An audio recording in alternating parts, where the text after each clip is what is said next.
कृषी क्षेत्रात अत्याधुनिक तंत्रज्ञान वापरण्यासाठी बेंगलोर येथील centre of innovation and development in smart agriculture या कंपनीच्या मदतीने राज्यातल्या 6 विभागांमध्ये सीडसा केंद्र उभारण्यात येणार आहे। शेतपिकांवर कीटकनाशके वापरण्यात येत असल्याने नागरिकांना गंभीर आजार होत आहेत। आजार टाळण्यासाठी कृषी विद्यापीठातील प्रयोगशाळा अत्याधुनिक केली जाईल असे राज्याचे उपमुख्यमंत्री अजित पवार यांनी जाहीर केले। तर राज्यातील अमरावती, नाशिक, नागपूर, कोकण, पुणे आणि छत्रपती संभाजीनगर या विभागांमध्ये सीडसा केंद्र उभारले जातील। हे केंद्र उभारण्यासाठी अर्थसंकल्पामध्ये 90 कोटीची तरतूद करण्यात येणार आहे।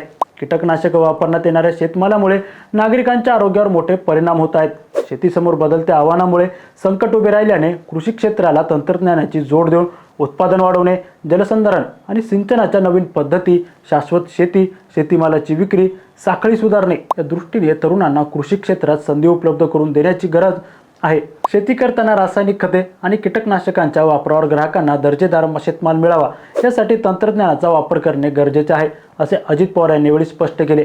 यावर तुमची प्रतिक्रिया काय हे कमेंट करून नक्की कळवा आणि आमचे चॅनल इन्फोअरला लाईक, सबस्क्राईब आणि शेअर करायला विसरू नका।